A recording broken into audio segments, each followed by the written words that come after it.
Também com essa possibilidade de transmitir para a internet, no momento pessoas podem acompanhar ao vivo, mas subsequentemente o que aqui vai ser gravado ficará também na nossa página, no nosso canal específico no YouTube. Dando continuidade ao estudo que definimos para o primeiro semestre do ano de 2016, o Grupo de Estudos e Pesquisa em Direitos Culturais adentra na temática das relações jurídicas com a atividade audiovisual. Já tivemos no primeiro encontro a respeito dessa temática a presença do professor Marcelo Iqueda, e hoje contaremos com a presença do professor Rafael Marcílio Xerez, que é mestre em Direito pela Universidade Federal do Ceará, doutor em Direito pela Universidade Federal da Bahia, professor dos cursos de graduação e pós-graduação da Universidade de Fortaleza, crítico de cinema, professor do curso de audiovisual da Universidade de Fortaleza, autor de obras, artigos científicos a respeito dessa temática, é um juiz trabalhista que tem esse outro lado que nos aproxima bastante, tanto da comunidade jurídica quanto da comunidade cultural, e esse lado de estudar a cultura, especificamente o cinema. É uma grande honra ter o colega, o professor Rafael Marcílio Xerez, nessa sessão acadêmica do Grupo de Estudos e Pesquisas em Direitos Culturais, a quem dou boas-vindas e apresento a gratidão do grupo por sua presença e por sua, que já sei será, brilhante palestra. Bom dia a todos. Vou começar agradecendo a oportunidade de estar aqui com vocês nesse dia de sábado, e um sábado chuvoso aqui em Fortaleza. Então é um prazer estar aqui, porque sabemos que quem está aqui porque gosta das duas coisas, dois temas que vamos falar hoje, que é direito e cinema. Agradecer ao professor Humberto Cunha, colega querido, que está sempre me prestigiando nesses eventos. E quanto à menção dele da brilhante palestra, eu fico até intimidado. Não sei se vai ser brilhante, mas pelo menos vamos tentar trocar algumas ideias interessantes aqui com vocês. A minha ideia é tornar essa fala menos uma palestra formal e mais uma troca de ideias sobre temas interessantes. Até porque muita coisa que a gente vai falar hoje aqui não apresenta respostas absolutas, mas são, antes de tudo, questões que nos atormentam como ser humano, envolvendo essa necessidade espiritual que é a arte. Eu gosto muito de me mexer enquanto falo, gosto de andar. Hoje eu estou amarrado na cadeira, prometo que vou tentar me comportar aqui nessa cadeira e não me mexer muito para não sair do enquadramento. Mas o que me foi proposto para falar hoje com vocês aqui foi sobre as relações entre direito e cinema. Mas eu acho que se a gente quer falar sobre direito e cinema, a gente precisa começar fazendo uma pequena reflexão, uma grande reflexão sobre a questão da arte. Né? O que é arte? É certo que a arte é uma necessidade espiritual e que transcende limites geográficos e espaciais. Se a gente pensar desde os primórdios da existência do ser humano, a gente tem a presença da arte, o que demonstra que efetivamente ela é uma necessidade espiritual do Homo sapiens, né? A criação e a fruição da arte. Temos registros de 10 mil a 15 mil anos antes de Cristo de arte rupestre, o que demonstra que o surgimento do homem já coincide, de certa forma, com o surgimento dessa manifestação cultural que é a arte. É interessante a gente olhar alguns estudos de antropólogos que procuram dar uma visão utilitarista a essa pintura rupestre, dizendo que ela tem um significado religioso, no sentido de que quando o homem das cavernas, por assim dizer, pintava um bisão na sua parede, queria dizer que depois, quando ele fosse caçar, aquilo ali representaria a possibilidade dele capturar efetivamente aquele bisão. Ou seja, a tentativa científica de dar um caráter utilitário, pragmático a essa manifestação.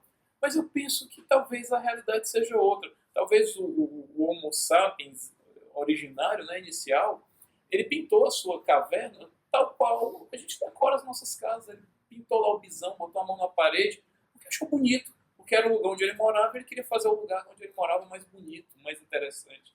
Eu acho que é uma explicação que talvez prestigie mais a nossa própria origem do que tentar dar um caráter estritamente utilitário, pragmático à arte.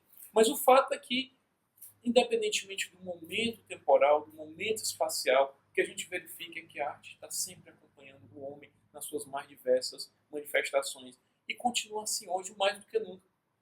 Estamos todos imersos em livros, em filmes, novelas, e a arte faz parte do cotidiano de todos nós. Mas se é uma realidade dizer que a arte nos acompanha como ser humano sempre, dificuldade maior a gente tem quando busca delimitar conceitualmente o que é arte. Essa talvez seja a grande questão da filosofia da arte, da estética.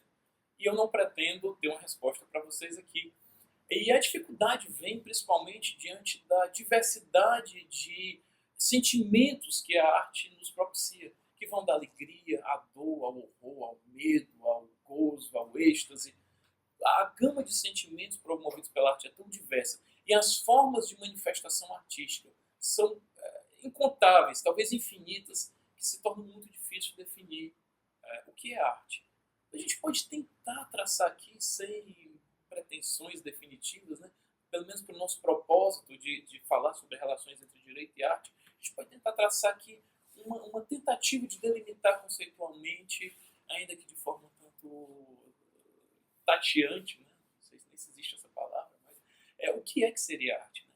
E me parece que a gente pode verificar pelo menos 3 dimensões no fenômeno artístico. O primeiro é dizer que a arte é uma experiência estética, mas é uma experiência estética que vem da contemplação de um objeto cultural, e aí a gente tem uma segunda dimensão, e que esse objeto cultural ele deve consubstanciar um ato expressivo. E essa seria uma terceira dimensão. Então eu penso que a gente pode pensar na arte como uma experiência estética, como um objeto cultural e como um ato expressivo.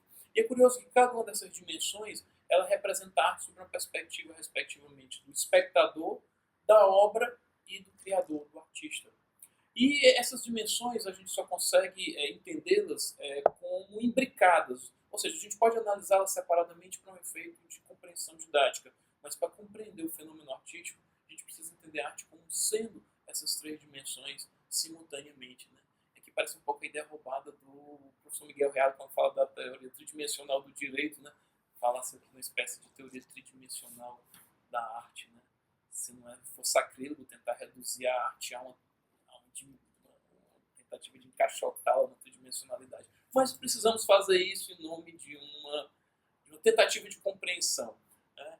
Dizer que a arte é uma experiência estética significa dizer que a arte nos propicia um conjunto de sensações, de emoções, mas também de ideias. E eu quero frisar essa palavra, que a arte ela é uma experiência emotiva, ela nos emociona. Assistir um filme, ver uma pintura, isso é capaz de nos emocionar. Então, a experiência estética é uma experiência emotiva, mas também é uma experiência cognitiva. Ou seja, a arte é uma forma de conhecimento sobre a condição do homem, sobre o mundo e sobre o metafísico. A arte nos faz pensar. Me parece que é um efeito trágico do positivismo pensar que não pode haver outras formas de conhecimento não cartesianas. E superada essa visão positivista, formalista, a gente pode pensar que a arte é uma forma de conhecimento que nos permite nos entender melhor, entender ao outro melhor, entender o mundo que a gente vive e também o metafísico, pensar sobre o que está além desse mundo cognoscivo ou perceptível por nós. É interessante a gente também entender a arte como experiência estética no sentido de fugir, aqui eu penso na lição de John Dewey, fugir de uma concepção museológica de arte. A gente tende a pensar que para ver arte ou para ter uma experiência estética, se precisa ir a um museu, se precisa ir ao cinema e contemplar a obra de arte como tradicionalmente pensada. E John Dewey, o filósofo, propõe trazer a experiência estética para uma forma continuada de viver. Eu acho que isso é uma grande lição. A experiência estética ela pode ser disseminada no nosso dia a dia e ela é muito mais uma maneira de ver o mundo do que propriamente um momento específico onde você observa uma criação artística específica. E penso que, como ser humano, é enriquecedor trazermos para o nosso dia a dia essa visão estética do mundo, procurar ver o que existe de belo, de beleza, de sublime e que nos serve a todo tempo. Se a gente tiver o espírito e o olhar aberto para a experiência estética, a gente vai ver que o próprio viver é uma experiência estética, que a gente está imerso na beleza. E isso dá uma nova capacidade, uma nova emoção, um novo ímpeto à própria condição de estar vivo, de estar aqui. Dá uma alegria para o espírito e faz o mundo parecer uma grande aventura a ser descoberta. Né? É uma das coisas que eu procuro vivenciar, ver o meu dia a dia, a minha vida como uma experiência estética. Mas dizer que a arte é uma experiência estética não basta para a gente entender a arte, porque a natureza nos propicia, por exemplo, experiência estética. Existem criaturas que, pela sua graciosidade, sua estranheza, nos encantam. Ou, por exemplo, paisagens que nos encantam. Dizem que uma das experiências estéticas, dizem não, é verdade, uma das experiências estéticas mais fortes é aquela que é sentida no momento da paixão, né, que dizem inclusive que nem sempre dura muito tempo, mas principalmente no início das relações amorosas, né, há essa experiência estética de encantamento pelo ser amado. Mas quando a gente fala de arte, essa experiência estética ela tem que advir de um objeto cultural, e a gente tem uma segunda dimensão. Né? A arte é sempre um objeto cultural no sentido de que a arte é uma criação humana. Ela é produto da ideia e da ação do homem sobre a natureza. Então a arte ela é sempre uma criação do homem. É interessante a gente pensar que a arte ela nunca é mimesis. Né? A mimesis é o termo grego para a reprodução da realidade. E às vezes quando a gente lê determinados filósofos, eles pregam que a boa arte seria aquela que espelha com fidelidade o real. Né? Aquela que engana, a uva pintada que engana até o pássaro que vem bicá-la. Né? Mas se a gente pensar talvez com maior rigor, a gente vai ver que a arte nunca é mimesis. A arte sempre é poiesis, ela sempre é uma criação, no sentido de que até o próprio tema escolhido, a forma de representar o tema, ela já é uma visão subjetiva do artista sobre a realidade. E aí a gente entra aqui já numa terceira dimensão dessa compreensão do fenômeno artístico para dizer que a arte é necessariamente um ato expressivo do artista. O artista ele quer comunicar alguma coisa com a arte, ele quer expressar sua subjetividade com a arte. Com isso eu não quero dizer que a recepção da arte se dá de forma passiva. Né? Quando a gente está diante da arte, a gente não contempla com olhar bovino a arte. Não, aquele que contempla a arte, o espectador, ele também, de certa forma, participa da construção do significado da obra.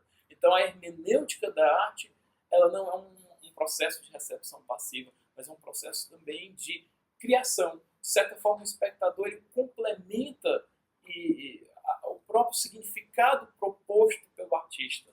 Quando o artista ele cria a sua obra, ele, de certa forma, virtualiza a sua ideia para transmiti-la no espaço e no tempo. E cada vez que um de nós lê um livro, assiste um filme, a gente atualiza aquela ideia do autor, do criador, mas atualiza acrescentando alguma coisa que é só nossa. De forma que a experiência estética é sempre uma experiência subjetiva, uma experiência minha, ou sua, né? É sempre uma experiência de quem vê.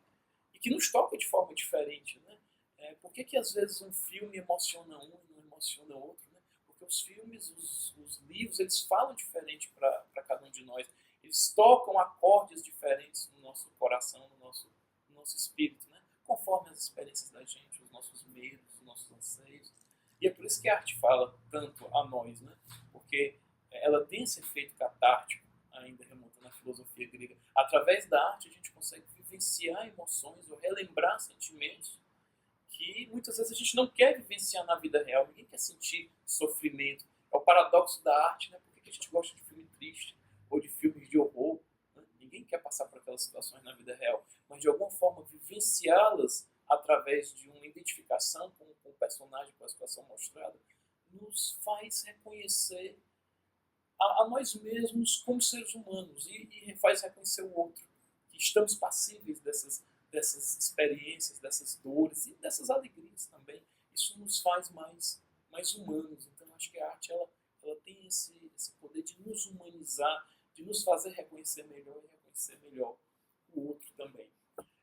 Senhores, essas questões, essas provocações que eu faço, elas são questões complexas, né? A filosofia da arte e a estética discute elas, e eu repito, aqui é muito mais uma intenção de provocá-los para que a gente pense sobre esses assuntos do que trazer respostas prontas, porque efetivamente não as tem.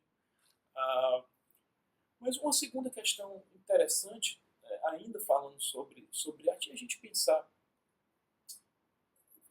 ainda tentando desvendar o que é arte, né? Qual é a fonte da arte? Da onde vem a arte? Por que determinado objeto pode ser entendido como uma manifestação artística ou não?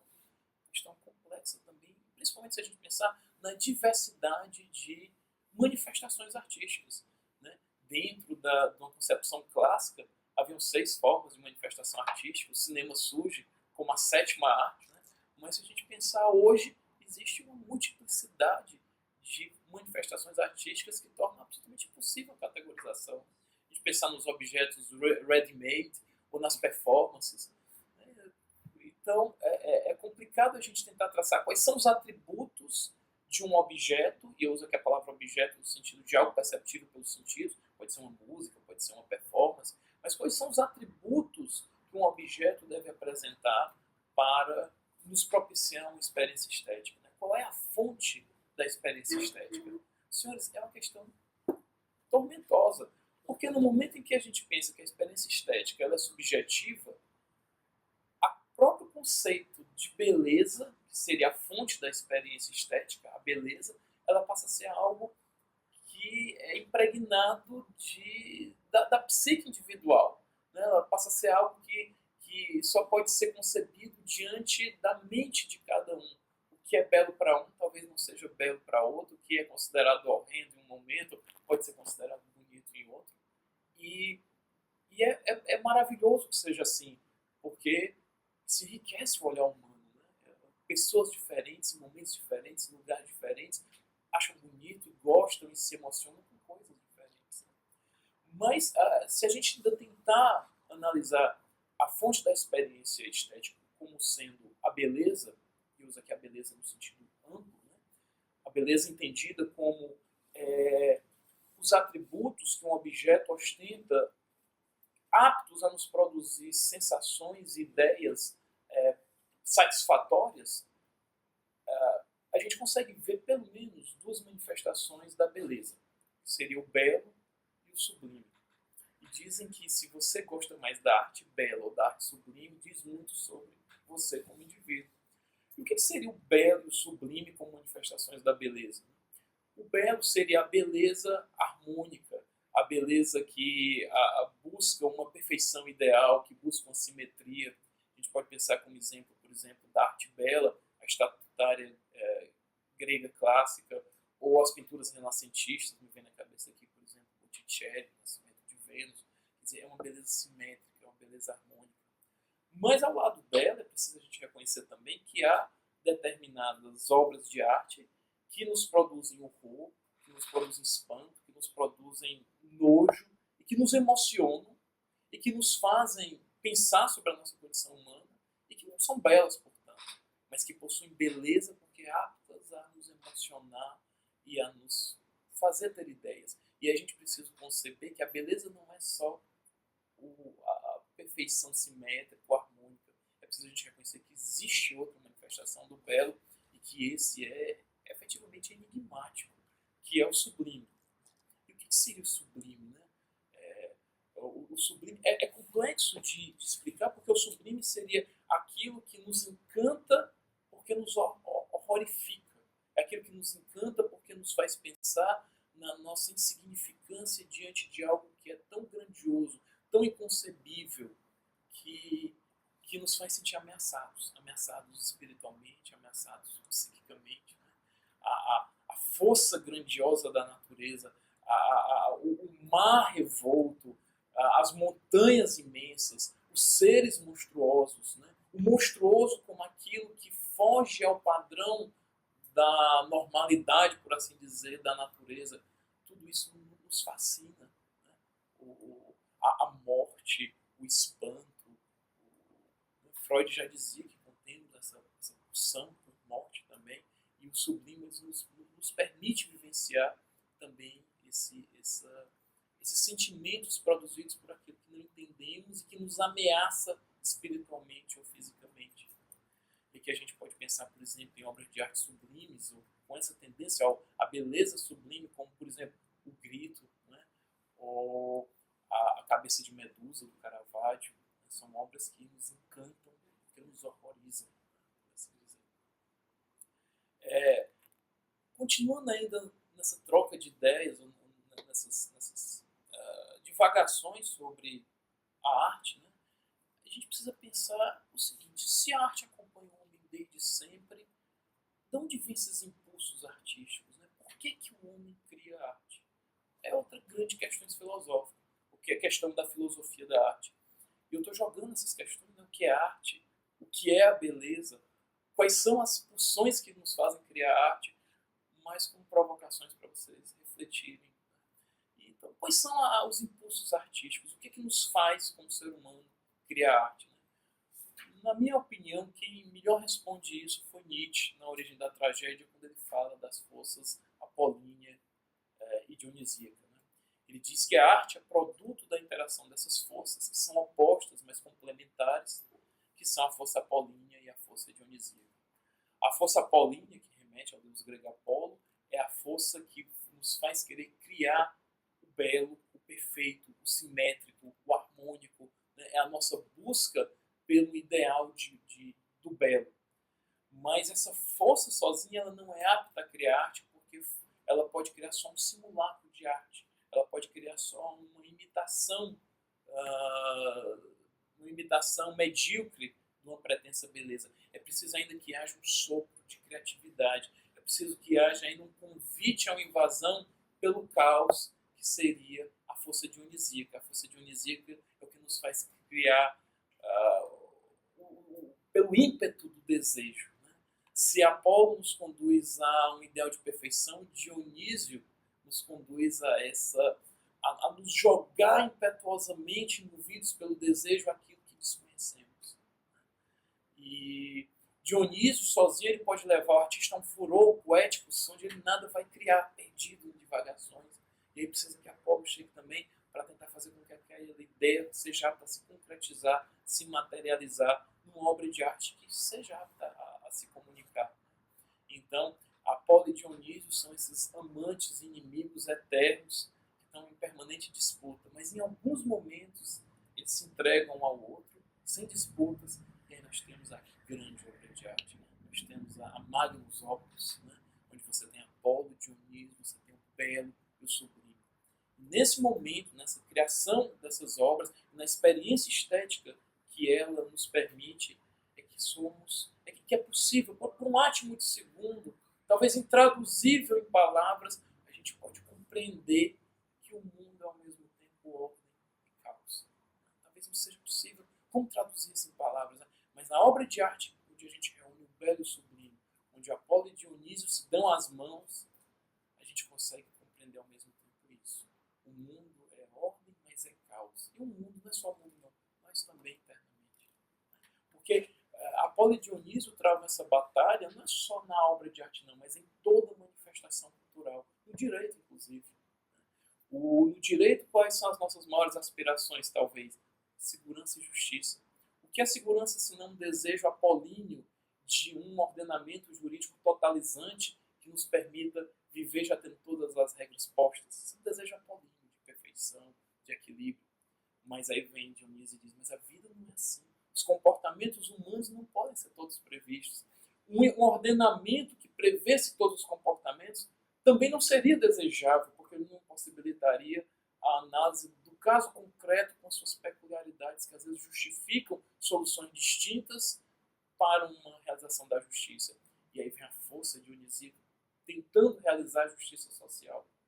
E aí vai caber ao intérprete, ao aplicador do direito, né, com a ajuda de Hermes, Deus da interpretação, da hermenêutica, né, dar a mão a Apolo e Dionísio, e junto na concretização do direito, tentar encontrar uma solução adequada para o caso concreto, porque não é a solução única, mas uma solução construída como uma solução adequada para o caso concreto, que procure simultaneamente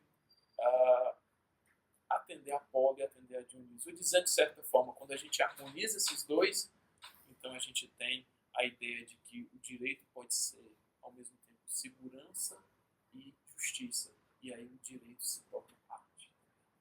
Eu acho que o direito, longe de uma tarefa mecânica de subsunção do fato à norma, que isso não existe, é, antes de tudo, uma forma de arte. Aplicar o direito é uma forma de arte.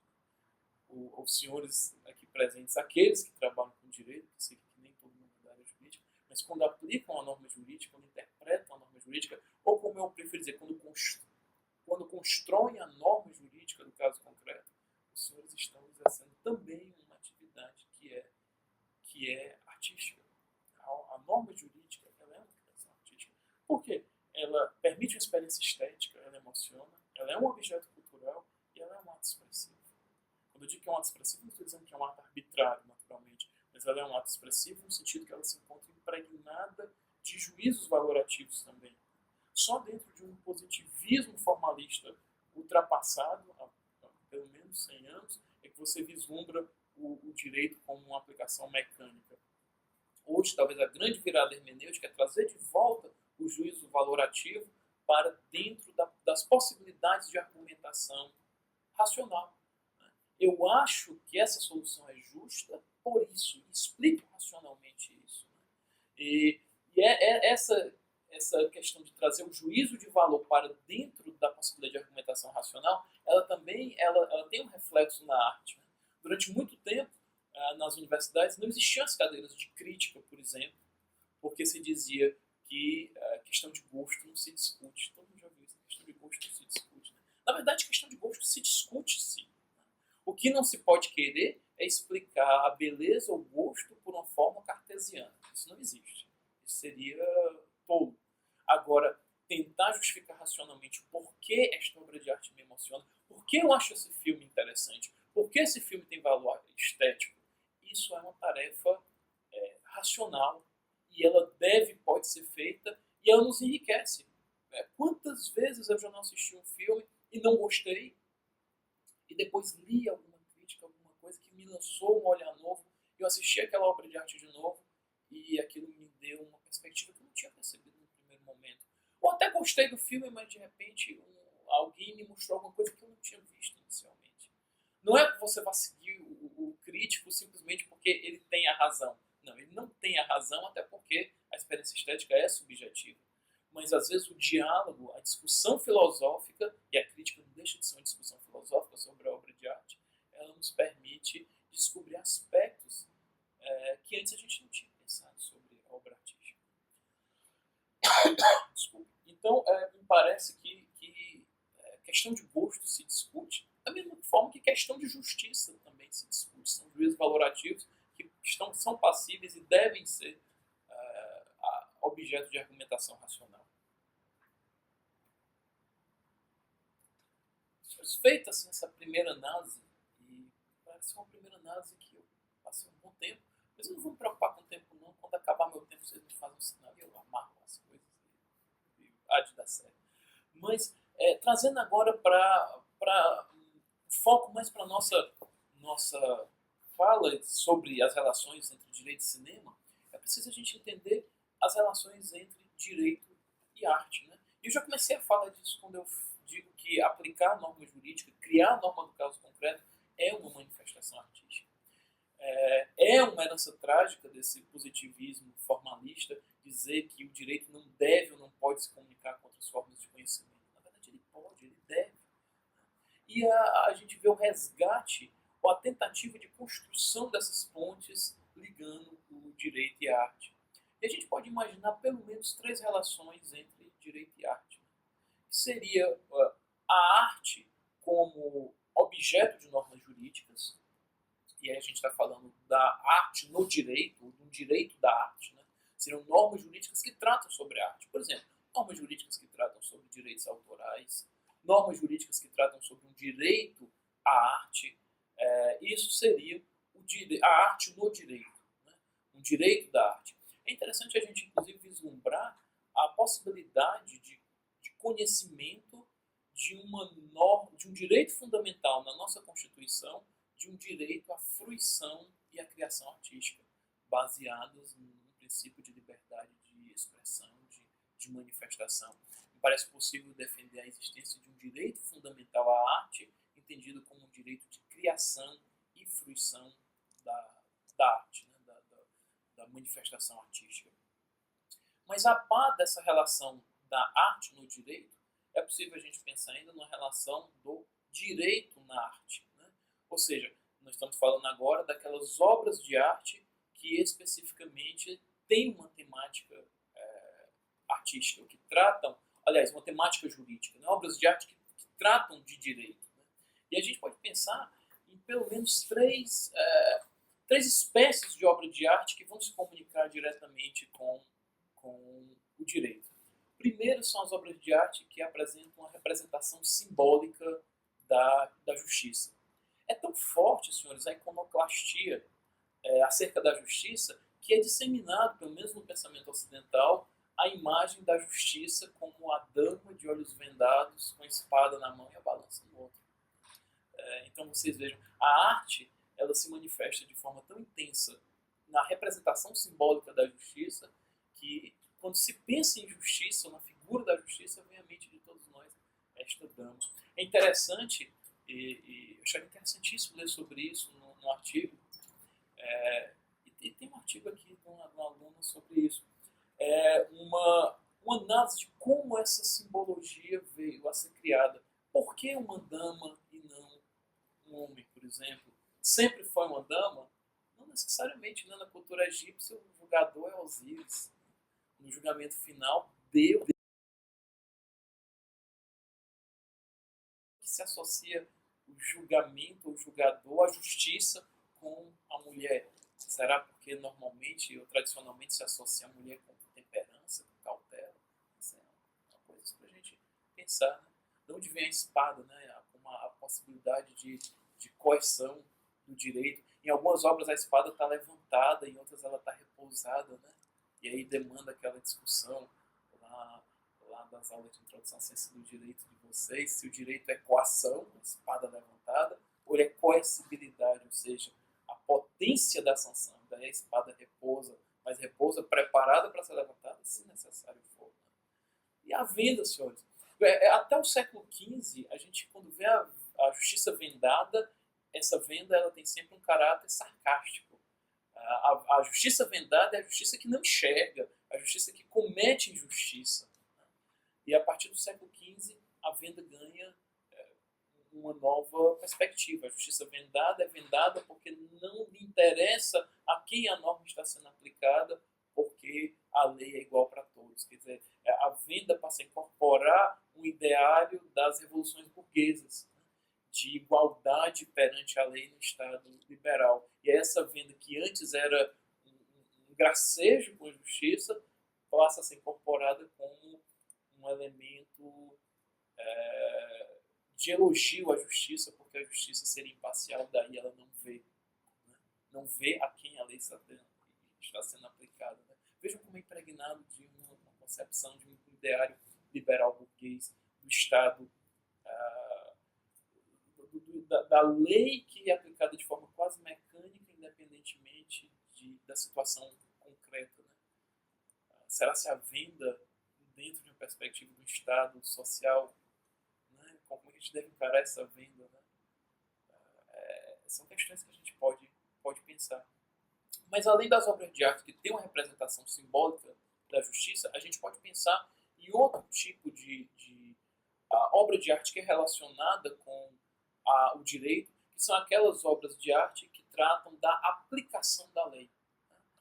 São cenas de julgamento, ou, por exemplo, para trazer mais para a nossa temática, filmes onde há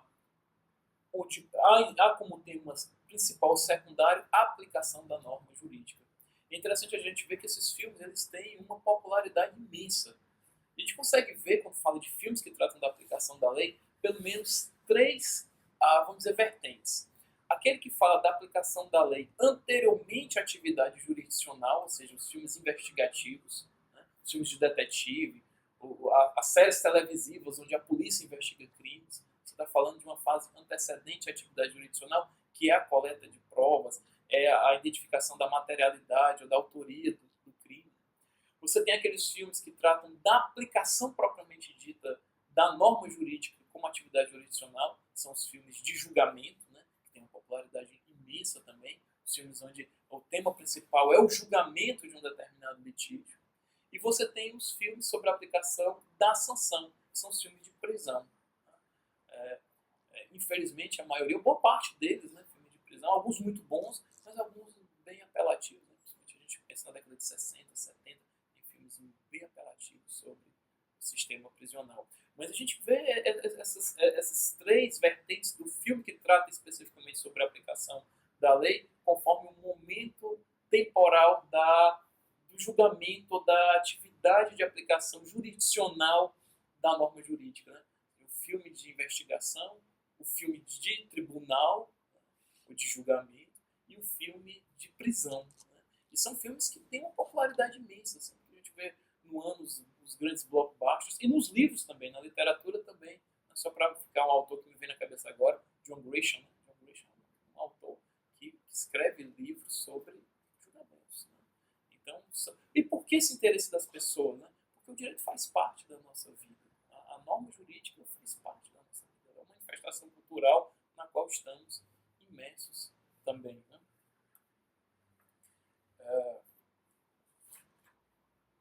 Fazer uma pesca aqui no meu livro para ver.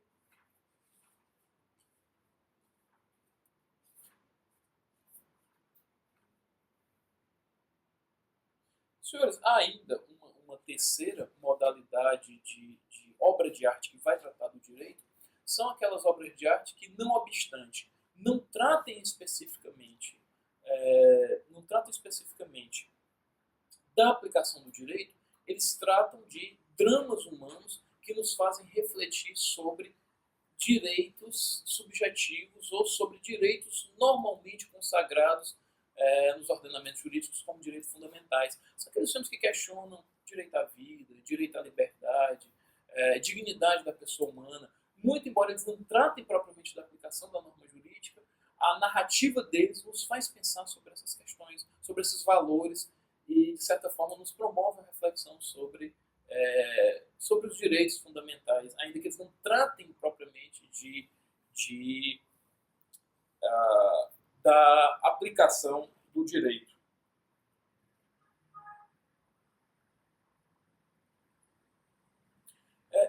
Falando ainda, remontando aos senhores, a essas três modalidades de interação do direito e arte, né? O direito à arte, ou a arte no direito, o direito na arte, e a gente pode pensar ainda no direito como arte. Né? E esse eu acho que eu já falei um pouco para vocês, né? De como a gente pode encarar o fenômeno, a atividade de aplicação da norma jurídica como um fenômeno artístico. Senhores, as manifestações artísticas que têm relação com o direito, elas são as mais variadas. Né? A gente pode encontrar relações entre direito e literatura, talvez esse seja o campo mais profícuo que tem se falado hoje sobre essas relações, e a gente pode pensar em inúmeros livros, só de cabeça assim, me lembro de Crime e Castigo, Dostoiévski, né? Um livro fantástico. Penso no Processo, de Kafka, que pode ser visto tanto como no sentido simbólico de uma atividade jurisdicional no Estado arbitrário, que não zela pelo contraditório, pela autodefesa, mas pode ser visto também simbolicamente como a própria condição humana, né? Nós aprisionados numa situação onde a gente não entende bem quais são as nossas acusações, ou de que estamos sendo acusados, ou de o que nos acusamos nós mesmos. Né? Então, pode ser visto também como uma forma simbólica da própria condição humana. Penso aqui nas relações do direito na música, né? Me vem na cabeça, por exemplo, a Ida de Verdi, onde a gente tem o julgamento de Radamés, ou na música do Hurricane, do Bob Dylan, que questionou a acusação, a prisão do boxeador Hurricane. A gente pode pensar no direito, as relações do direito com o teatro. O professor Humberto tem um livro dele sobre Shakespeare, né, coletânea dele sobre Shakespeare. Me vem na cabeça o Measure for Measure, medida por medida, onde alguém é acusado de um crime por uma norma que há muito tempo não era observada, que não tinha eficácia, portanto, e aí nos faz pensar em questões jurídicas como vigência, como eficácia, e penso, por exemplo, aqui relações, falando de música, com a pintura, quantas obras de arte não nos falam sobre cenas de julgamento ou de aplicação da norma jurídica ou representações simbólicas da justiça. Mas o caminho inverso, ou seja, não só ver o direito na arte, mas a arte no direito também pode ser traçado, né? Até que ponto a argumentação que o julgador desenvolve na sua sentença não é literária? Até que ponto a gente não pode invocar figuras retóricas para nos fazer compreender até que ponto a retórica, a figura poética não pode servir como instrumento de argumentação racional para que o julgador convença a sua plateia, ou seja, o jurisdicionado, os tribunais, de que seu julgamento está correto. Né? Eu me lembro, algum tempo atrás, julgando um caso onde uma determinada empresa fez uma promoção de todos os servidores, de todas as pessoas que trabalhavam na empresa, foram promovidas linearmente. E ela dizia que aquilo era uma promoção, não era um reajuste salarial para que aquela não tivesse efeito sobre os aposentados. Que nessa empresa, os aposentados eles tinham um salário reajustado junto com o reajuste salarial dos empregados ativos. O que a empresa fez? Ela promoveu todos os ativos e disse: isso não é reajuste, eu promovi. E era óbvio que aquilo não era uma promoção, porque uma promoção não se faz linearmente com todos os servidores da ativa. Uma promoção você tem que ter critério de merecimento, antiguidade. É óbvio que aquilo era um reajuste salarial disfarçado para que não fosse transmitido para os aposentados. E eu expliquei aquilo na sentença, mostrando, e aí me veio uma frase de Shakespeare, está em Romeu e Julieta, eu acho que é o ato 3, me ajude, eu não me lembro ipsilíteres, mas dizia o seguinte: dizer que uma rosa tem outro nome, né? Se ela tem aquele cheiro, se ela tem aquela aparência, por acaso ela deixaria de ser uma rosa? E eu me lembro disso, fui lá na minha obra de Shakespeare, botei isso na sentença, porque me pareceu que era a melhor forma de eu dizer aquilo, que se eu pegar a rosa e chamar a rosa de elefante, de urubu, ela manterá o mesmo cheiro, ela manterá a mesma beleza, ela continuará sendo aquilo que a gente entende como sendo uma rosa. Então, quanto a gente não vê, por exemplo, do teatro na aplicação do direito. E aqui eu não uso o teatro no sentido pejorativo, no sentido de ser uma falsificação, mas no sentido de que não deixe de ser uma argumentação que é feita e apresentada para um público que eventualmente está assistindo. Pense até na disposição de um tribunal, ela lembra o proscênio de um teatro, né? Ela é feita para ser assistida. Os papéis processuais dos advogados, né? Do autor, do réu, não deixam de ser papéis no sentido de, apesar das falas vão variar conforme cada caso, existe um papel que é esperado a ser desempenhado de cada um desses personagens da narrativa processual. Né? E o que não é o processo, senhor, senão um conjunto de narrativas. Né? O autor apresenta sua narrativa, o réu apresenta sua narrativa, as testemunhas apresentam suas narrativas, e no final o juiz vai tentar fazer uma narrativa síntese, escrever o capítulo final dessa narrativa processual. Então, senhores, assim, o Vitor está me cobrando encerrar. Eu lamento que nessa apresentação tenha ficado um pouco, talvez, a sistemática, mas essa falta de sistematização, que em parte é culpa minha, mas em parte é culpa também do meu desejo de falar para vocês sobre tanta coisa que eu gostaria de falar e não ter tempo. Então acaba que as ideias às vezes ficam um pouco truncadas. Né? Queria falar mais para vocês sobre esse direito na literatura, ou o direito como literatura, né? No cinema também. Queria falar mais. Cada um desses tópicos daria para a gente ter uma conversa separada. Eu tentei juntar tudo, talvez as ideias não tenham saído de forma tão clara como eu gostaria, mas isso é culpa minha, pela minha ânsia de transmitir a vocês esses pensamentos que eu venho estudando e venham refletindo, né? Talvez, se for proporcionado outras oportunidades, a gente possa tentar destrinchar essas ideias de forma mais detalhada, com mais rigor. Talvez fique devendo a vocês aqui o direito de cinema, né? Porque a gente falou muito de arte, muito de direito e arte, talvez nem tanto de direito e cinema, mas vamos dizer que esse é o primeiro passo, talvez, de outras conversas que a gente possa ter depois. Agradeço novamente o convite do professor Humberto, agradeço a vocês que me escutaram aqui com tanta atenção, com carinho, porque é uma forma carinhosa ver vocês me olhando e atentos ao que eu estou dizendo. É um grande carinho para quem fala ter a atenção de vocês. Agradeço a vocês por isso e estou à disposição de vocês para a gente conversar, né, pessoalmente, aqui na Unifor, por e-mail. E estou à disposição de vocês e muito obrigado pela atenção de todos.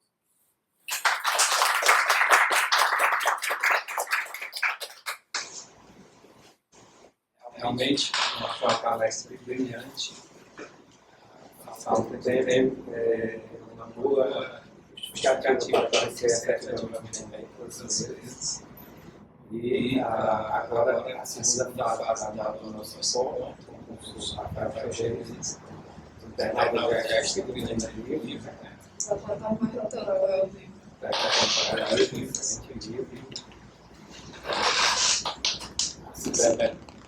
Passou aí, né? Vale a propaganda? Passou aí, está aqui, vale a propaganda. Essa ideia de da minha tese doutoral, chama concretização dos direitos fundamentais, onde eu comecei a estudar como concretizar direitos fundamentais. E vi que a concretização é uma teoria, um método, é fato também, mas faltava alguma coisa. Eu concluí que concretizar direitos é também uma forma de arte. E esse é o último capítulo da minha tese e que, cá entre nós, é a minha tese. O resto é para chegar aqui, né? Então, eu preciso arrancar esse capítulo, ampliá-lo e transformá-lo num livro. Mas quem quiser compartilhar ou entender um pouco mais dessas ideias que eu expus hoje, elas estão aqui nesse livro, né? Pela Lumen Juris, concretização dos direitos fundamentais, teoria, método, fato e arte. Um dos capítulos trata só sobre isso, as relações entre direito e arte. Aí eu faço uma exposição breve, mas sobre direito na literatura, direito na música, direito no cinema, por aí. Nesses encontros, realmente, nós pedimos... Quero premiar um, professor Humberto. Eu trouxe um aqui, não sei como sortear, mas aí deixa a critério do senhor. Vou deixar aqui o professor Humberto. Fazer um sorteio para o sortudo ter a chance de levar um autógrafo, né? Pode ser, pode. Pode continuar com o debate, a gente faz e recolhe os nomes, né? Números, né? Então, realmente, em cada encontro desse, a gente pega uma bibliografia, e aqui a bibliografia é muito interessante, muito adequada do próprio palestrante, o qual também foi fazendo referências a outras obras ao longo de sua fala. Fica aberto agora para os que eventualmente queiram fazer perguntas, intervenções, e até mesmo para pedir ao professor que aprofunde algum dos tópicos que ele abordou aqui.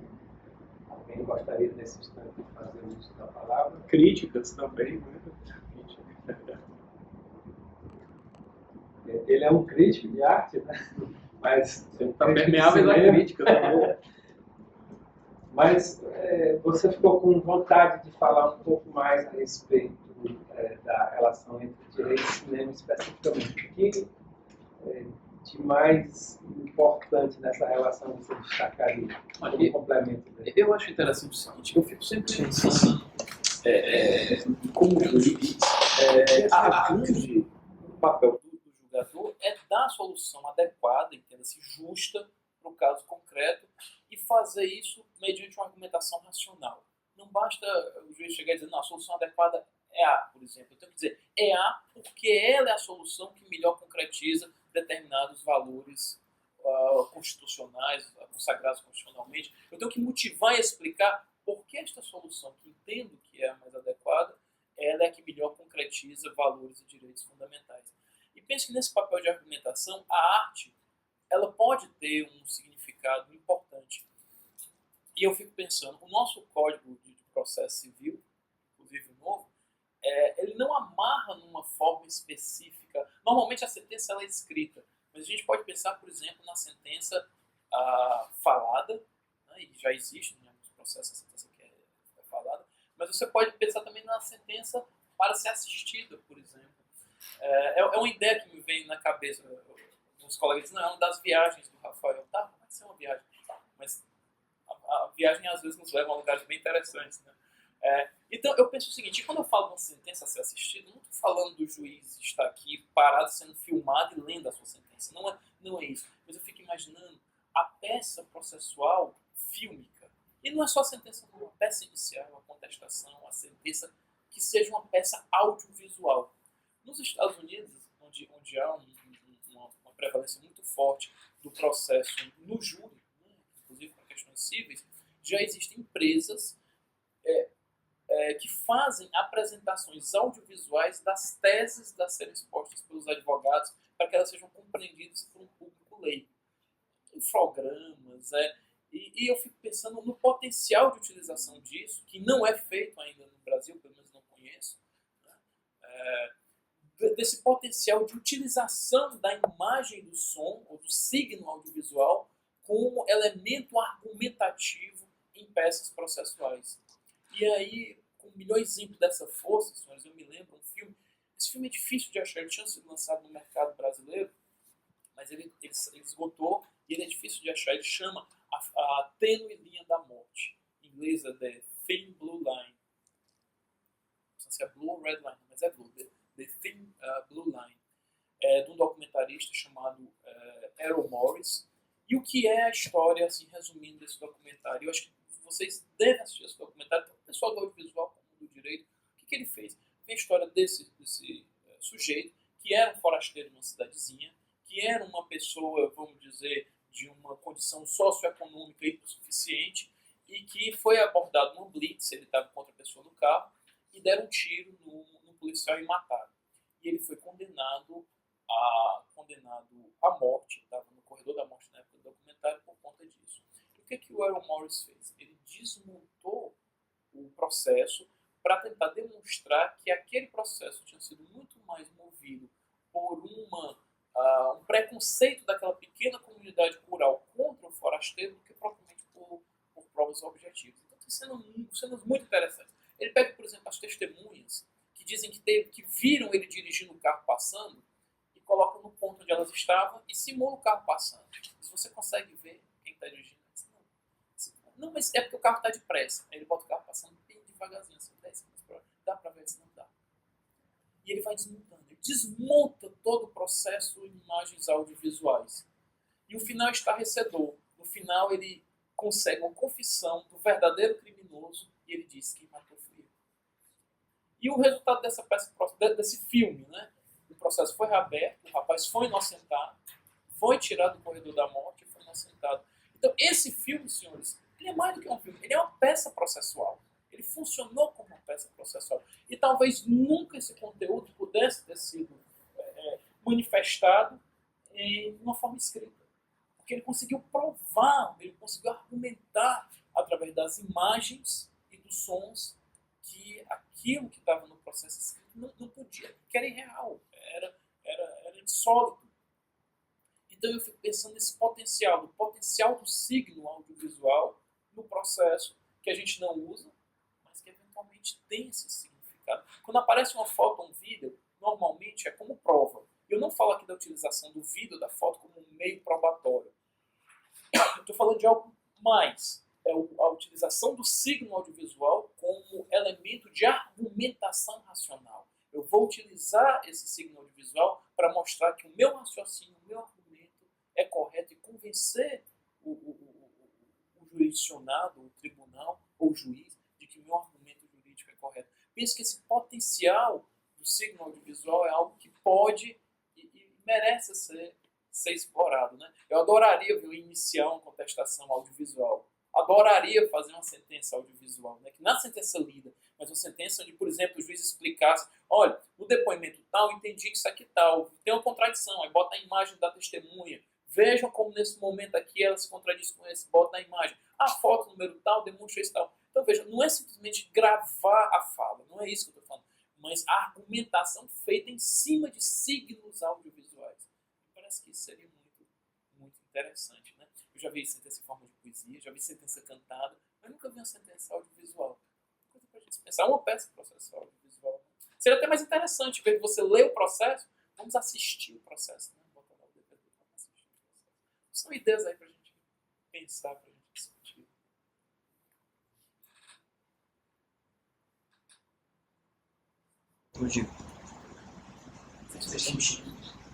Você está pedindo para falar?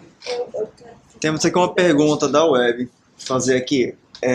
Do André Breiner. Pergunta: o direito como arte, a superação do positivismo, não tende a uma discricionariedade da hermenêutica livre do julgador? Como dialogar com a arte e minimizar os riscos do ativismo judicial? Repetindo. O direito como arte e a superação do positivismo não tende a uma discricionariedade da hermenêutica livre do julgador? Como dialogar com a arte e minimizar os riscos do ativismo judicial? Olha, eu fico perguntando minimizar os riscos do ativismo judicial. Me parece que a pergunta já contém em si a ideia de que o ativismo judicial é algo em si mesmo ontologicamente negativo. E se esse for o pressuposto, eu não concordo. Eu acho que o ativismo judicial ele vai ter espaço aonde? Em que lugar? Também não estou defendendo aqui que o juiz julgue do jeito que ele quer, não é isso. Mas acho o seguinte, a Constituição ela apresenta uma série de direitos fundamentais e ela nos diz, um determinado dispositivo, um parágrafo do artigo 5º, que as normas de direito individual, e a doutrina interpreta esse direito como direitos fundamentais, têm aplicabilidade imediata. Ora, se bate às portas da justiça alguém, pleiteando um determinado direito, e esse direito não tem regulamentação infraconstitucional, me parece um ato ilícito o juiz simplesmente fechar as portas na cara da pessoa e dizer você não tem o direito porque ele não está regulamentado. Ora, existe um dever constitucional de implementar e dar aplicabilidade imediata aos direitos fundamentais. Então me parece que o ativismo judicial surge nesse vácuo. No momento em que alguém bate às portas da justiça pedindo algo que a Constituição lhe assegura como direito fundamental, me parece que é um ato ilícito do magistrado mandar aquela pessoa embora sem deferir o direito porque não há uma regulamentação infraconstitucional. Dito isso, acho que dentro do espectro de possibilidades de concretização de direitos fundamentais deve prevalecer aquela eleita pelo legislador. Se eu, como juiz, acho que aquela opção é insatisfatória o suficiente, não cabe a mim alterá-la desde que seja uma opção válida constitucionalmente. Eu não falo daquelas situações onde, diante do caso concreto, a aplicação da norma infraconstitucional resulte em uma inconstitucionalidade. Isso seria outra questão que, em tese, permitiria o afastamento da norma infraconstitucional para a aplicação da norma constitucional. Então, acho o seguinte, o ativismo não me parece que ele seja ontologicamente bom nem ruim. Ele pode ser ruim no momento em que ele se transforma em arbitrariedade. E nós vivemos num Estado democrático onde há separação de poderes. E o papel do juiz, antes de tudo, é a aplicação da norma jurídica. Mas, por outro lado, eu acho que o ativismo judicial é muito bem-vindo no momento de concretizar direitos fundamentais diante de um vácuo legislativo ou diante de uma norma jurídica infraconstitucional cuja aplicação, no caso concreto, derive em violação de uma norma constitucional, portanto, de hierarquia superior. Então, pensando no exemplo da faca, né? A faca não é boa nem ruim, ela pode ser usada para matar, mas para salvar. Acho que o ativismo judicial ele tem um espaço onde ele pode ser utilizado. Mas, assim, voltando para a pergunta, isso não abre o risco da discricionariedade?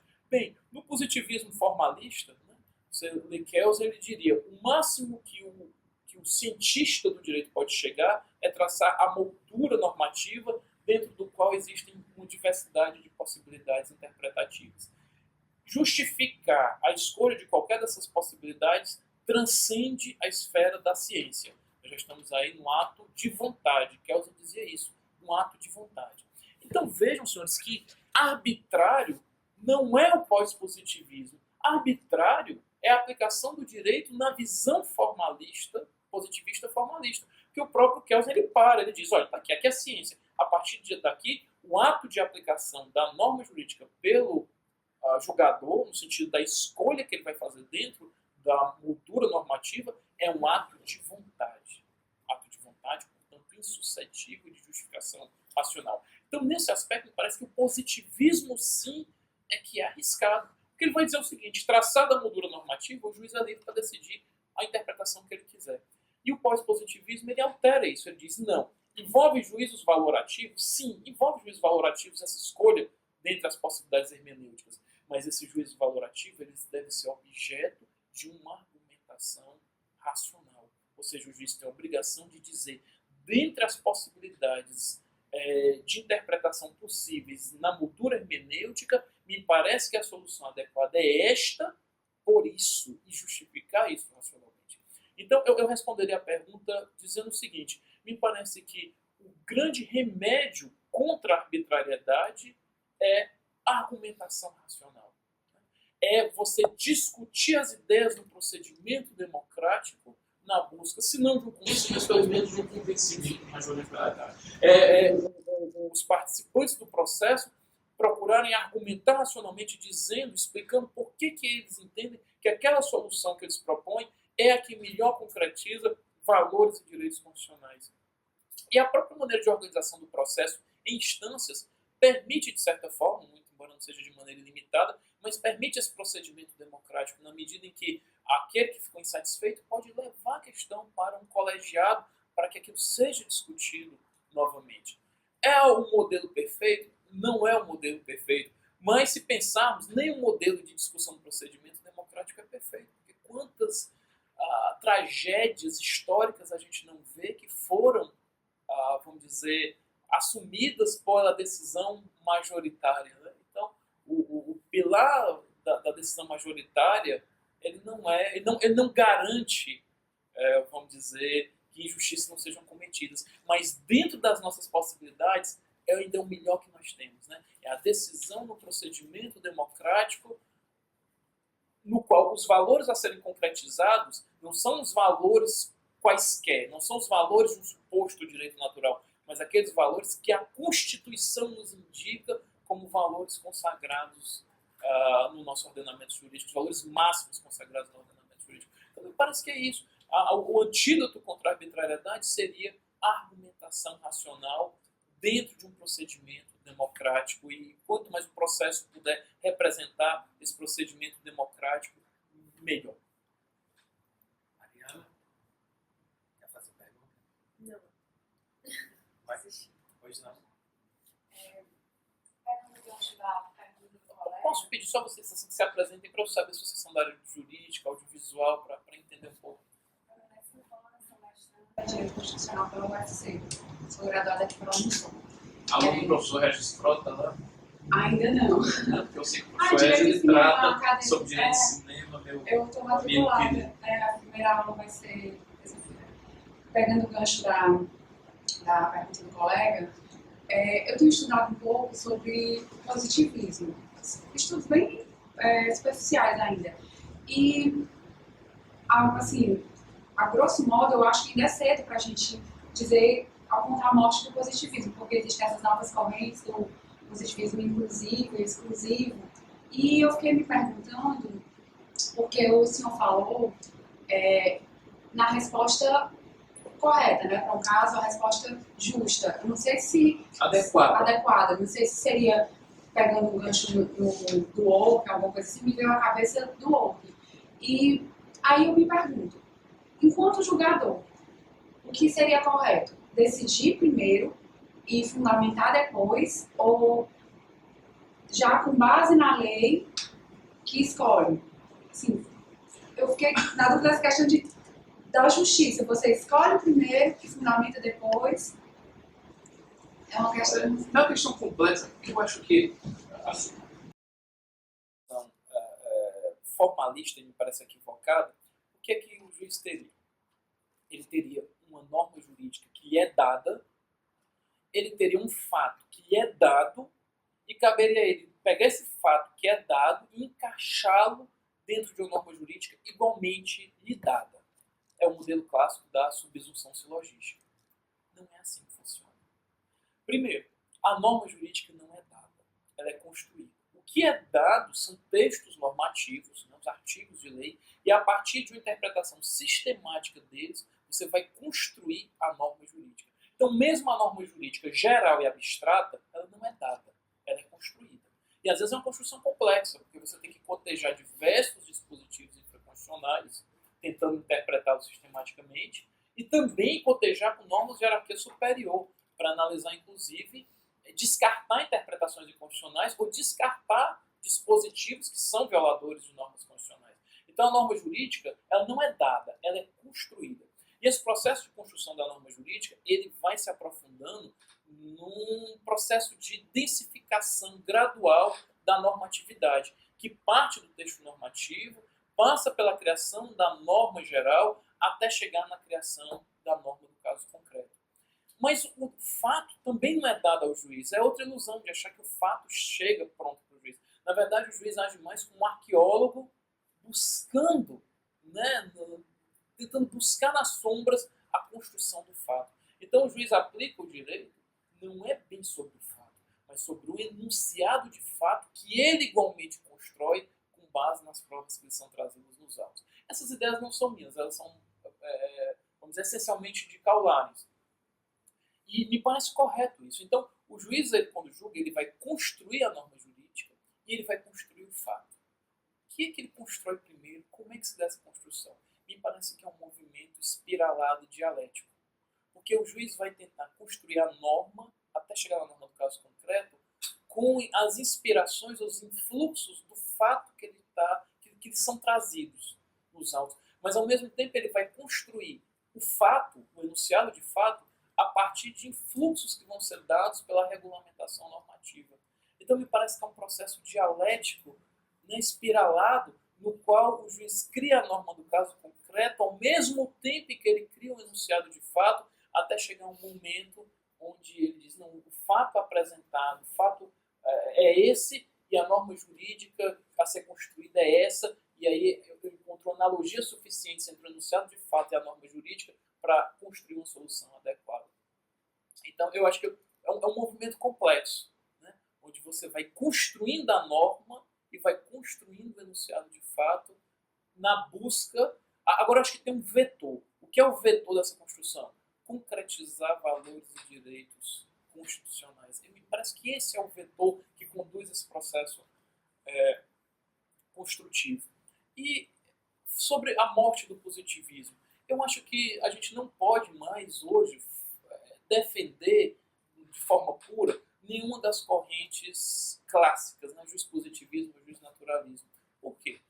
Vou lhe dar minha opinião, e claro que isso há muita discussão e deve ser discutido. O jurispositivismo formalista, ele vai expurgar do direito as possibilidades de argumentação racional de juízos valorativos. Ele vai dizer, não, o juízo valorativo ele é um ato de vontade, ele não pode ser explicado cientificamente. E isso me parece inadequado para a aplicação do direito atual, a partir do momento onde a própria Constituição Federal ela incorpora valores e normas principiológicas, né, que vão dizer que podem ser construídas da seguinte forma. Em toda e qualquer situação da vida humana, a conduta a ser adotada é aquela que concretize o valor tal. Basicamente, essa é a estrutura de uma norma principiológica. Ela não vai definir uma conduta específica, ela não vai definir uma situação específica a ser aplicada. O que é que ela vai dizer? Em toda e qualquer situação da vida humana, a conduta a ser adequada é que melhor concretize o valor tal. Então, no momento em que o advogado, o juiz tem que trabalhar com esse tipo de norma jurídica, é inevitável a necessidade de fazer juízos valorativos. E esses juízos valorativos, eles têm que ter uma argumentação racional. Essa é a grande virada hermenêutica que acontece nos últimos 100 anos. É você decretar a morte desse positivismo formalista cartesiano para trazer de volta para o direito, né, para resgatar a possibilidade de juízos valorativos, não como um ato arbitrário, não como um ato de vontade, mas como um ato racional, passível de uma justificativa por uma argumentação. Então, me parece que esse jurispositivismo positivista ele não é possível de ser aplicado dentro de um ordenamento jurídico, como é o brasileiro, e como são os ordenamentos jurídicos pós-Segunda Guerra Mundial, onde há normas principiológicas que trabalham com valores. Por outro lado, eu repudio a ideia de um justnaturalismo. Me parece completamente acientífico e sem nenhum conteúdo você imaginar um direito posto por uma ordem metafísica e que, se a gente analisar a falta de coercibilidade, ou imperatividade, e a falta de um conteúdo razoavelmente definível por esse direito, ele torna ele, na minha opinião, um mito. Porque se você for analisar o direito natural, a variabilidade do conteúdo dele ao longo do espaço e do tempo, me parece que torna ele muito mais uma filosofia humanista do que direito. E veja bem, eu não estou aqui, e essa é a grande crítica que se faz às vezes quem é contrário ao juiz naturalista, dizer que não tem apreço a valores. Não é isso. Só estou dizendo que esses valores que são criados dentro de uma filosofia humanista, como respeito à vida, respeito à liberdade, eles por si só não me parecem serem direitos. Eles parecem influenciar a criação das normas jurídicas, como de fato influenciam, daí a sua grande importância. Mas eu não acredito no justnaturalismo como um ordenamento jurídico. E aí, como superar isso? É preciso a gente encontrar uma terceira via. Essa terceira via ela tem sido construída normalmente com base em um termo guarda-chuva, né, chamado pós-positivismo ou neopositivismo. Essa terceira via ela não vai abandonar a ideia do positivismo de que o julgamento deve ser dado com base em normas jurídicas e que essas normas jurídicas elas são construídas num sistema escalonado, um sistema hierárquico no qual a vigência de cada norma encontra seu fundamento de validade na norma de hierarquia superior que culmina na Constituição.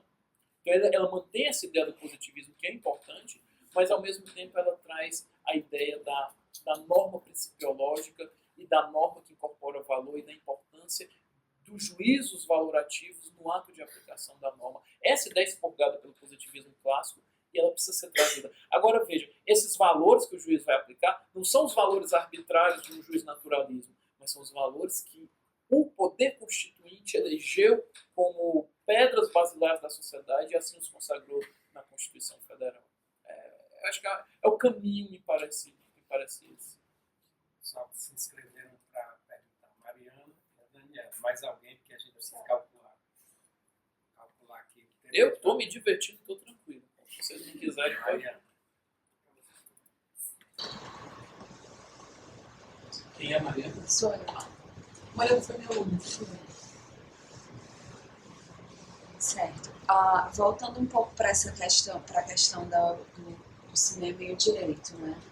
A dúvida que eu fiquei durante a fala do senhor foi que você é da Justiça do Trabalho, né? E na Justiça do Trabalho existe uma maior liberdade no sentido de quem peticiona, de como isso é feito. E aí o senhor falou, adoraria receber uma petição dentro do formato de audiovisual. E eu queria entender como o senhor vê assim, na Justiça Comum, na Justiça Estadual, como isso funcionaria, como seria assim, uma proposta que o senhor vê como possível dentro da Justiça Estadual, frente à formalidade, à burocracia que é enfrentada para estar ali, né? E eu queria, assim, ouvir o senhor falar sobre isso. Eu diria que precisa de alguém criativo e com ideias para fazer isso. E ver o que é que dá.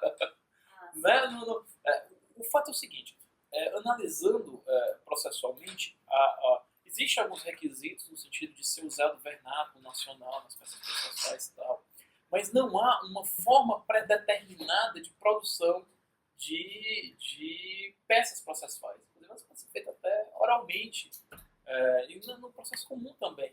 Então eu diria que é muito mais uma questão de alguém tentar. Agora, veja, eu não estou defendendo aqui a peça audiovisual, a peça literária, simplesmente como forma.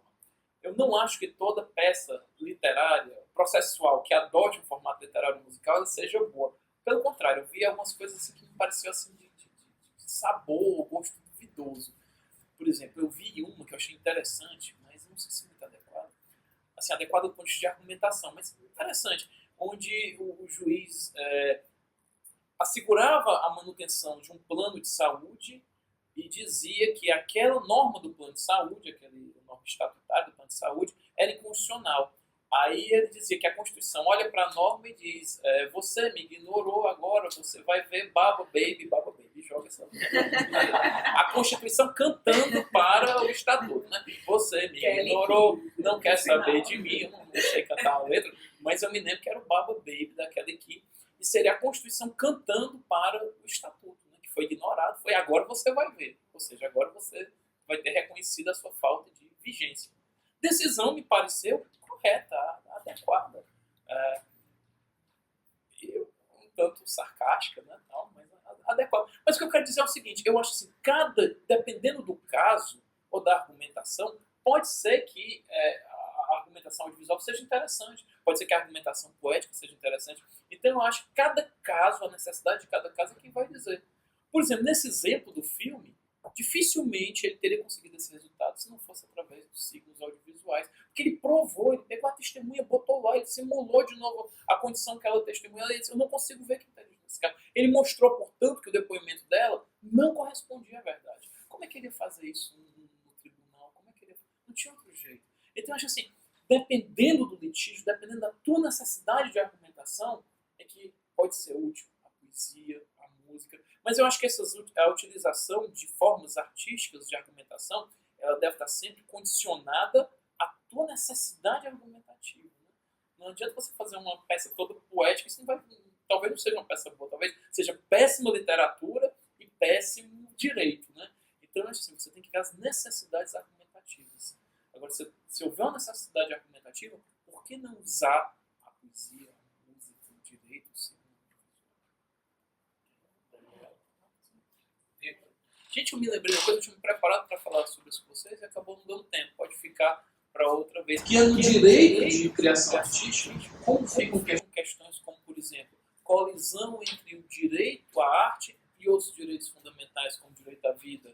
Ou a questão, por exemplo, da censura, a questão que está na pauta. Já tem filme censurado pós-Constituição de 88. Como é que essa questão de censura, essa questão é interessante?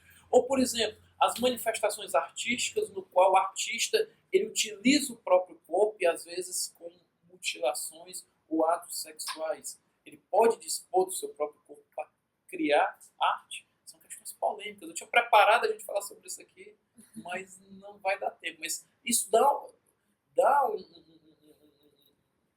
uma palestra, né? Até que ponto o direito, as limitações do direito à criação e fruição de arte diante de outros direitos fundamentais. Isso é uma questão interessante. Queria ver mais teses de mestrado e de doutorado abordando essas coisas. Aqui, a Daniela fez uma exatamente sobre isso. Pois é, o seu comentário acabou de prejudicar a minha pergunta.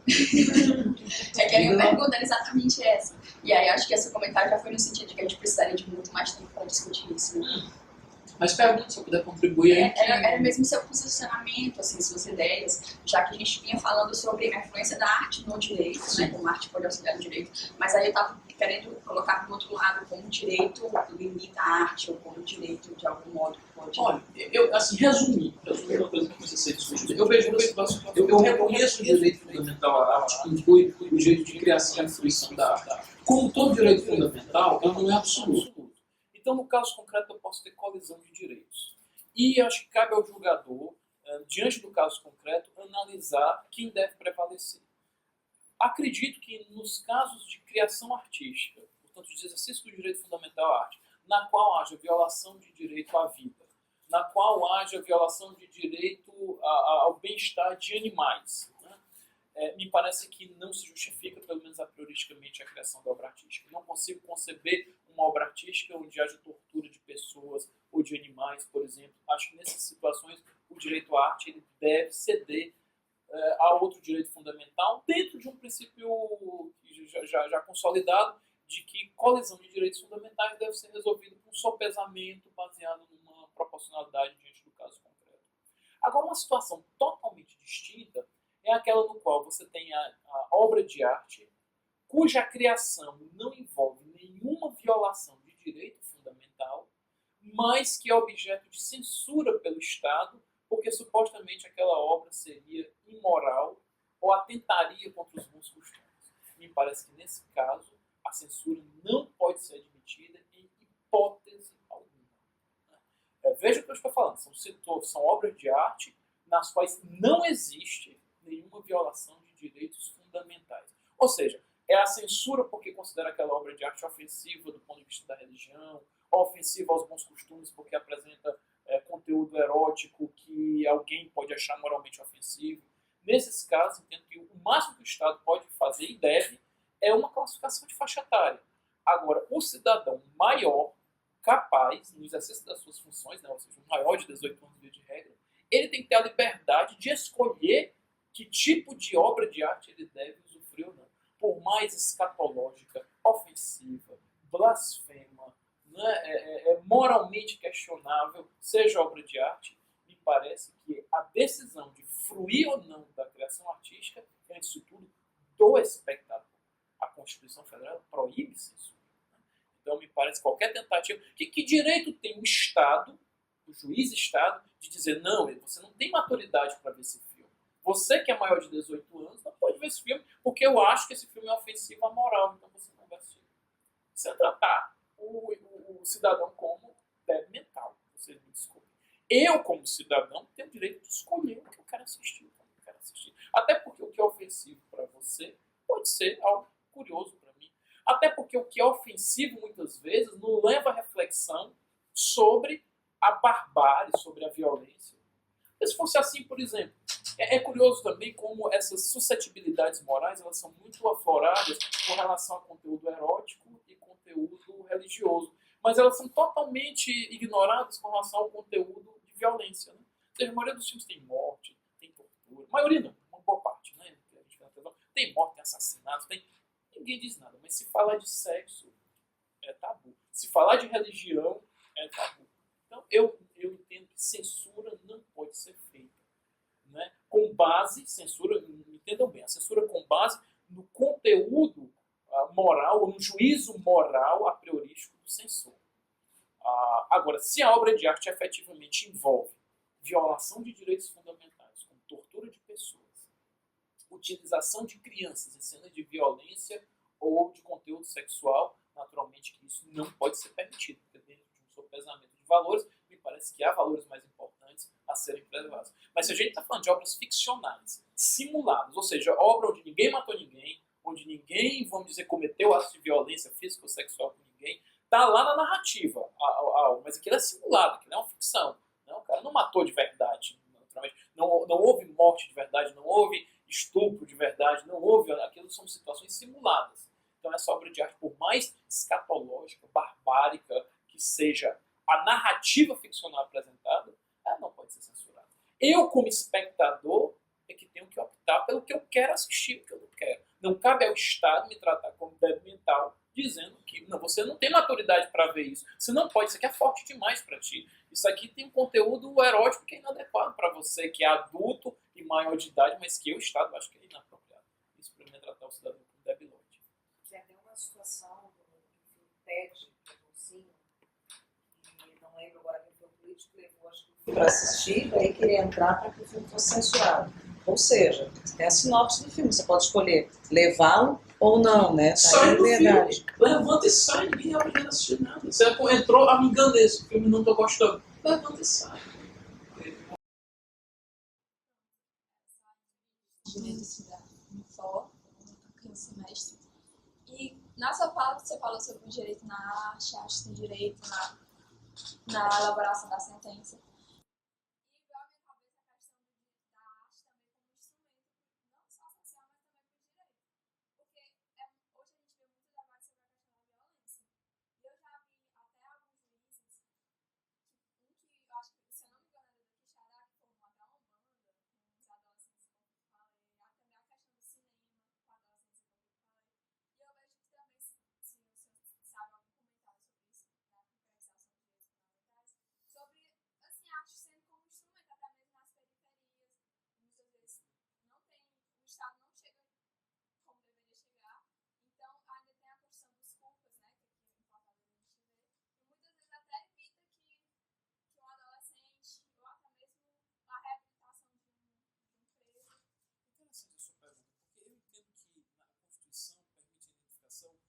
Direito fundamental à arte.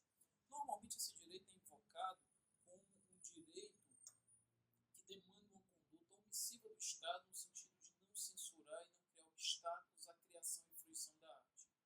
Mas você coloca uma questão interessante, que esse direito também tem uma dimensão que demanda uma conduta positiva ativa do Estado, ou seja, a obrigação de levar a arte àquele que normalmente não tem acesso, de tirar a arte, a concepção elitizada de arte, trancada dentro de templos, né, que às vezes não são acessíveis à população, e levar a arte até o povo, até a população, e principalmente aquelas pessoas que vivem numa condição socioeconômica insuficiente e que normalmente não têm recursos financeiros para usufruir da arte. Você, por exemplo, vá ao cinema, você vai gastar o quê? 20, 30, 50 reais, dependendo. Bota uma família de 4 pessoas. Naturalmente que isso não tem condições dentro de uma família que ganha um salário mínimo, por exemplo. Então, é a obrigação do Estado, e a gente entra num aspecto positivo, no sentido de uma conduta positiva do direito à arte, ou seja, o direito à arte também é um direito social, no sentido de ser obrigação do Estado levar a manifestação artística até a sociedade como um todo, e principalmente as coletividades que vivem numa condição econômica, social e hipossuficiente. Então é importante isso. É um dever, é uma obrigação do Estado promover essa coletivização da arte, essa disseminação da arte. Isso é obrigação do Estado. Levar e trazer. Né? Levar e trazer. Que não, Tá certo, levar fica parecendo paternalismo. Né? Não, mas não é só isso. É assim, para não passar a ideia de que o povo, as culturas, como a Constituição fala, né, as culturas populares, indígenas, afro-brasileiras, são destituídas de arte. Né? Não, excelente o seu comentário, que pode inclusive dar uma manifestação errada de que a cultura vem externa pronta e ela é apresentada ao povo que recebe passivamente. Não. Até porque eu acredito que no consumo ou na fruição da arte há um processo criativo também. Né? Como eu disse, a experiência estética ela é uma fonte cognitiva também. Então, ela permite, ela tem uma série de possibilidades de educação para a comunidade, para o adolescente, dependendo da obra artística exibida, né, há uma possibilidade didática ou de contribuição na formação espiritual, intelectual do jovem, do adolescente. E eu acho que a fruição da arte ela é fundamental para a formação do indivíduo como ser humano. Eu acho que a frase de Nietzsche diz assim: o mundo somente pode ser compreendido como uma experiência estética. E eu acho que se a gente não usufruir da arte, não fruir, a gente não se conhece, não conhece ao outro. Ou dito de outra forma, quando a gente frui da arte, a gente se conhece melhor e ao outro como ser humano, entende melhor o mundo que a gente vive. E você falou uma coisa interessante também, que é a utilização da arte como instrumento de ressocialização daquele que sofreu uma condenação penal. Né? Eu já vi vários artigos sobre isso, grupos de literatura, até nos congressos, aqui nos encontros que o professor Humberto promove, sempre tem alguém de outro estado que traz experiências do tipo leitura em presídios, ou formação de grupos teatrais em presídios, e eu acho que tudo isso ajuda, porque a arte ajuda a gente a se conhecer melhor como ser humano e o outro. Então, a partir do momento que a arte permite você vivenciar o drama do outro, você passa a se questionar também sobre as suas próprias condutas. E a arte pode servir como um instrumento de, eu não diria nem de ressocialização, mas de reumanização. Né? Porque a arte nos faz humanos. Vitor, tem perguntas aí?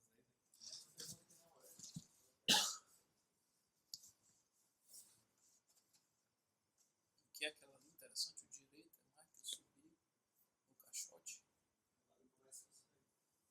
A arte é a forma refinada e disciplinada da experiência.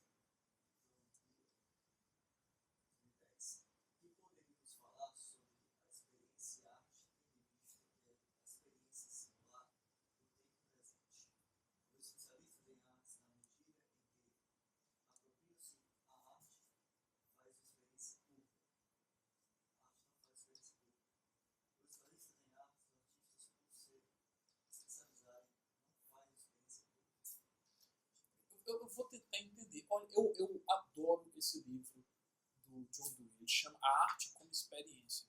É um livro que acho que todo mundo que gosta de arte, seja na área jurídica, seja pessoa que trabalha com audiovisual, deve ler. É um livro fantástico. Chama A Arte como Experiência. E o que o John Dewey propõe é o abandono da concepção museológica de arte para transformar a experiência estética numa forma continuada de viver. E ele dá exemplos interessantíssimos. Ele diz que Por que não usufruir da experiência estética ao se assistir o jogador manipulando a bola no jogo de futebol? Por que não se usufruir da experiência estética esses exemplos são deles, eu estou tentando me lembrar, na dona de casa que cultiva uma flor no seu jardim, ou na madeira que crepita na lareira. Então, ele faz esse convite a você tirar determinados óculos que tornam a visão turva para ver que a vida é uma experiência estética, a beleza está disseminada em todo lugar. A gente pode se conhecer, se emocionar e se encantar com aquilo que está ao redor da gente.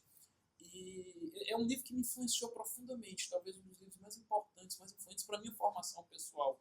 Aconselho todo mundo a ler esse livro, porque ele dá essa visão de que a arte não é só o quadro que está no museu, né? A arte está disseminada. A arte pode ser uma maneira de viver e de encarar o mundo. Né?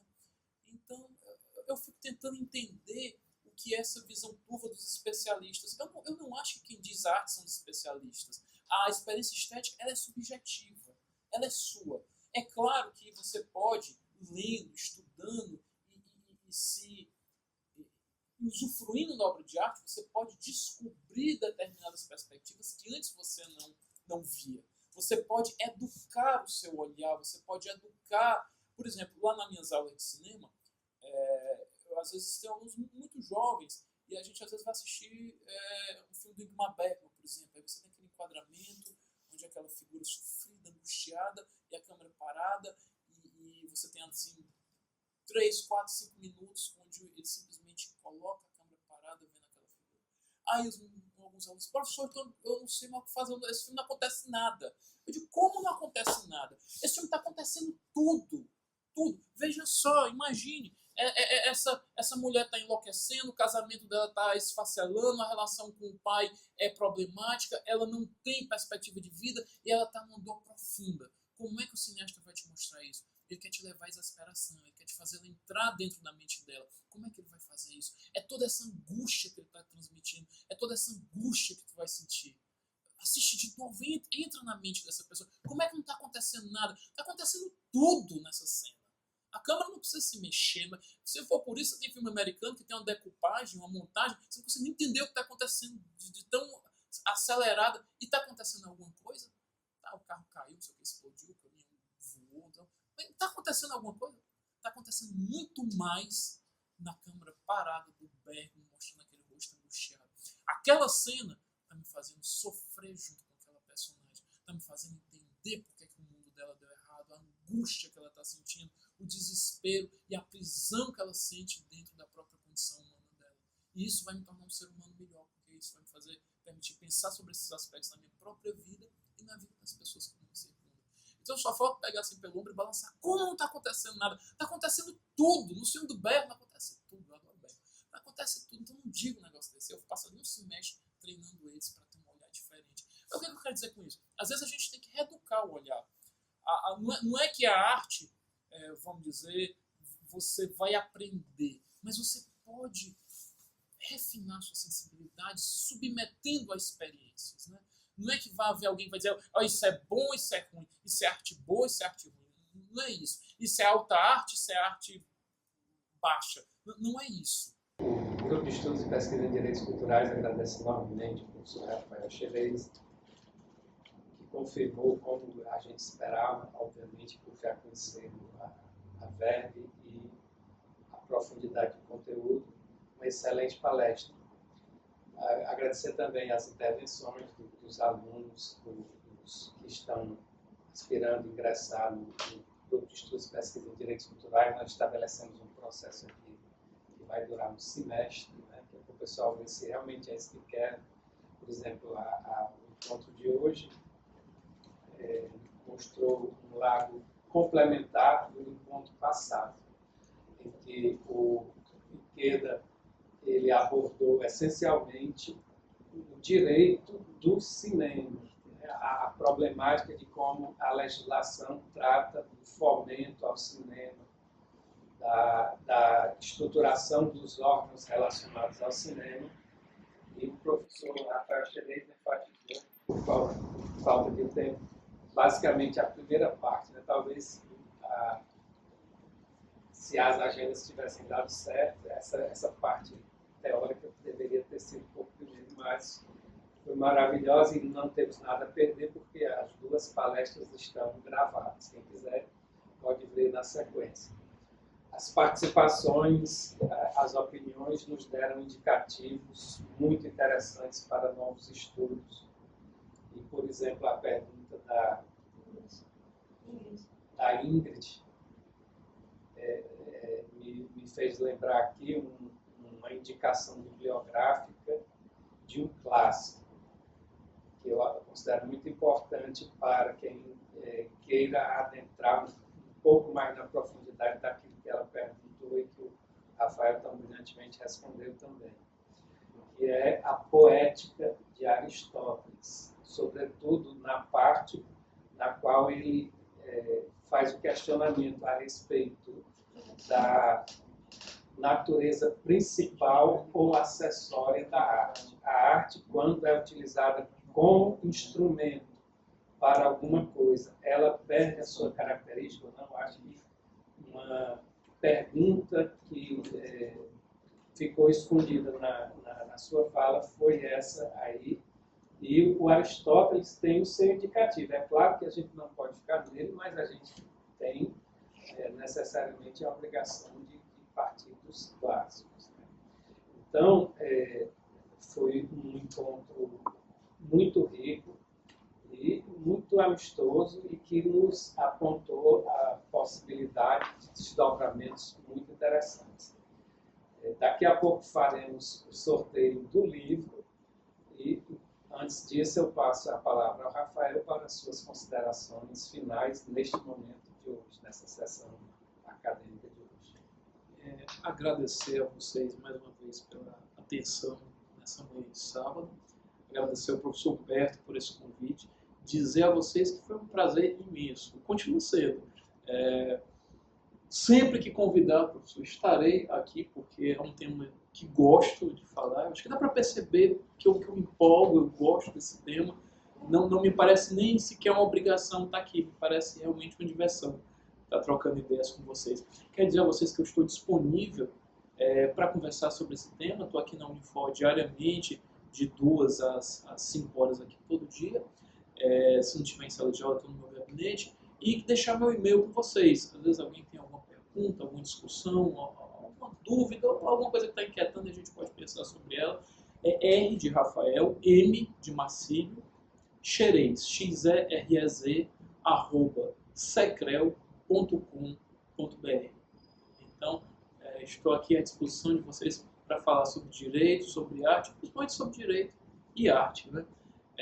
Vou ficar muito feliz de poder voltar para falar sobre outros temas, né, nesse sentido, e dizer a vocês renovar esse convite que é feito pelo Dewey e que eu falei tanto aqui. Vamos transformar a vida da gente em uma experiência estética. A vida é uma aventura a ser vivida, é uma aventura prazerosa, cheia de beleza, cheia de aventuras. Senhores, a beleza está disseminada em cada momento, em cada olhar, em cada sorriso, na natureza, na arte, nas criações humanas. Se a gente abrir o espírito da gente para o belo, para a beleza, a vida vai ganhar uma nova dimensão. E esse convite que eu faço a vocês, vamos trazer a arte para que ela seja uma forma continuada da nossa própria existência. E se a gente se permitir vivenciar a experiência artística, não tenho dúvida, seremos humanos melhores, né? Seremos seres humanos melhores, compreenderemos melhor o outro e seremos mais felizes. Eu não tenho nenhuma dúvida disso. De que Nietzsche tinha razão quando diz: a compreensão do mundo somente pode se dar mediante a experiência estética. Vamos viver essa experiência estética, porque ela vai encher nossos corações, nosso espírito de prazer, de alegrias e de conhecimento também. Muito obrigado pela atenção de vocês todos. Vou fazer como aquele está no ar, atendendo a pergunta. Agora vamos ver o que é que tem dentro da caixa. Eu gostaria de aproveitar para divulgar para vocês o Cine Clube Unifor, especificamente, porque eu vou participar, vai ser dia 14, É sempre dia de quinta-feira, às 2 da tarde. Dia 14 vai ser uma homenagem ao Shakespeare. Né? Esse é o ano no qual se comemora 400 anos. Se comemora, não, se lembra? 400 anos da morte de Shakespeare.